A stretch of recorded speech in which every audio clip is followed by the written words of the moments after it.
All right, it's Sami. Welcome back to Virgin Radio 104.4. This is the Fresh Prince Pod. I am joined today by a very special guest, Lebanon's son, Australia's boy, the UAE's own Abu Nushi, Abu Kiki, Yay. Mr. Kris Fade. How are you today? Hey, Abu Nushi, Abu Kiki. I love that. I love that. I'm doing well, and I'm so happy to be here on your podcast. I really appreciate you having me. I think that, this has been a lovely competition thus far, and I think this is an amazing opportunity maybe to get to know you and let the people get to know you a little bit Awesome, better. man. Let's do it. Yeah, sure. Just to kick it right off, I think we start with something a little sweet, a little subtle for the people.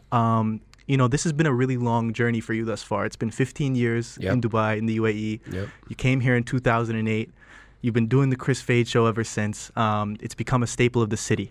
From things like shawarmas in Karama to getting a goat given to you live in studio from Brent Black for your birthday, to interviewing stars like Ed Sheeran and Will Smith. Yep. What has been your favorite moment thus far on air? Oh, man, on air, it's too hard. There's not one moment. I was having a conversation with a friend about this the other day where you can't just bring it to one moment. There's just too many. There's too many epic moments that are occurring every single day. Every morning we have an epic moment. There have been some greater moments, definitely, things that I remember from, like you said, getting a goat on the radio and sharing the birth of my first child on the radio and talking about my divorce on the radio to receiving a Madame Tussauds and sort of doing that on the radio, like creating a snack brand on the radio. Like there's been so many epic moments, but the most epic I would have to say would just be the callers, the people that listen to the show.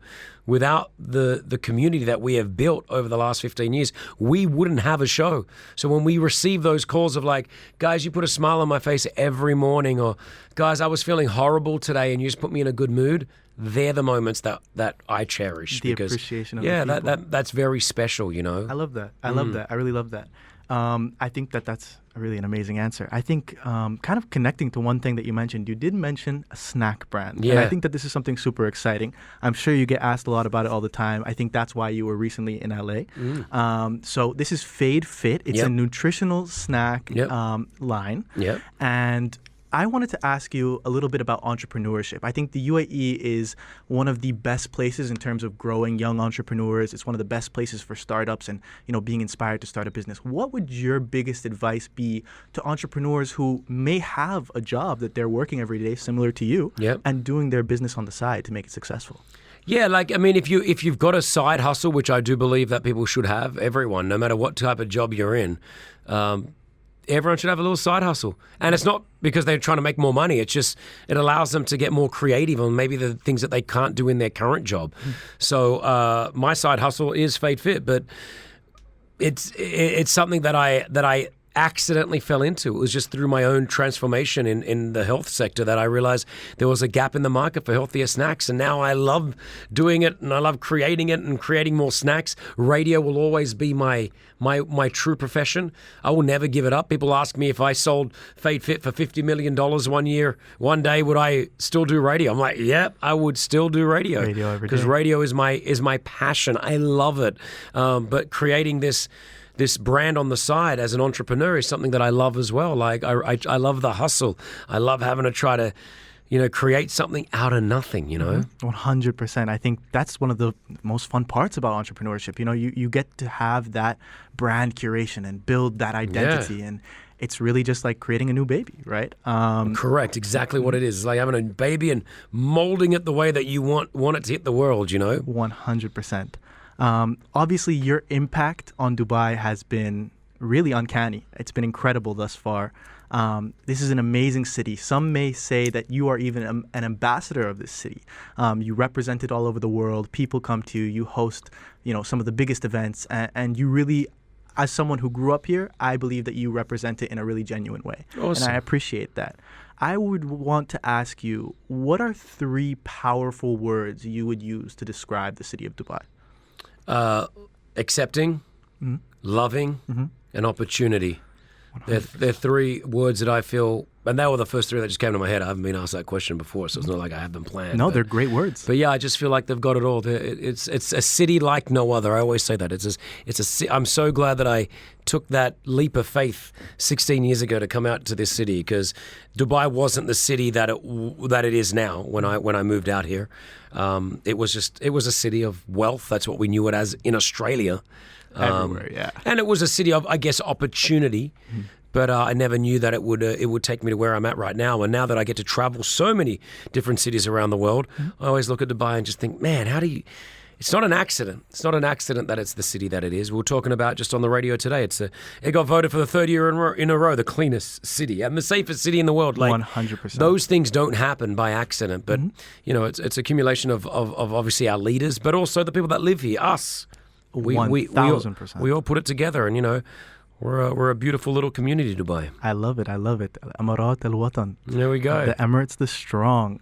To lead into the next question, I think the youth of Dubai is also a huge part of this, and it's been a huge part of Virgin Radio throughout the last 15 years. I myself had the pleasure of being a part of that. I grew up being visited by the Kris Fade show at my school a number of times. There we go. From the ages of 6, 8, 10, 12, 15, 16. What school was that? The Universal American School, Dubai, Al Futtaim School.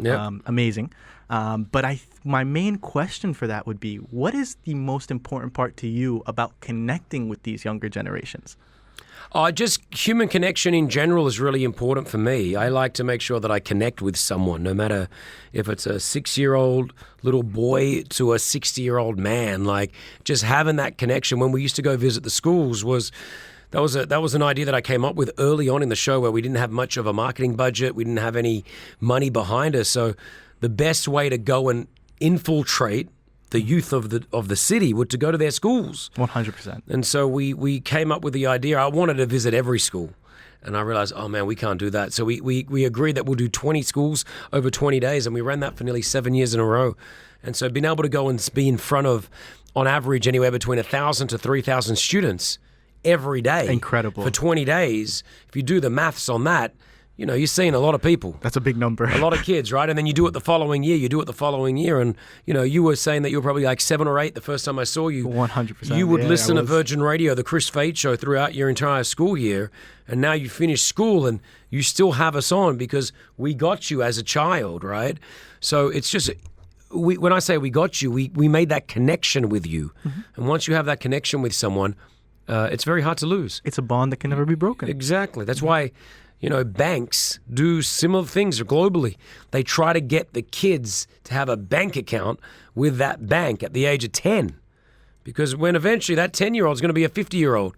And they're hoping that the bank that they start at the age of 10 will be the bank that they have. When they get older. Why are you going to move banks for if you've already got everything there? Exactly. And that's what we want to do on the Kris Fade show here on Virgin. That's beautiful. I think building bonds that can never be broken is probably one of the most important things you can do when you have a platform like this. And exactly. I give you those flowers. You guys have done an incredible job on that. Thank you. The last thing I want to ask you before I wrap this up, I did a little prerequisite research, you could say, prior to coming to do this interview. Yep. And I did a little digging through interviews myself. And I came across an interview that really inspired me on Forbes Middle East with yourself. And I thought it was very natural. It was a very good interview. But there was one story in particular that I'd love for you to elaborate or just share the special part of with the people. You, prior to getting this job and coming to Dubai in 2008, you had an interview with the CEO of Virgin Radio International. Ian Grace, yes. And you had a special attire planned for that interview. Could you share? Are you with wearing the shirt right now? Well, I would like for you to share with the people. I won't let you know now, but if you could elaborate to the people about what I am speaking about, that would be great.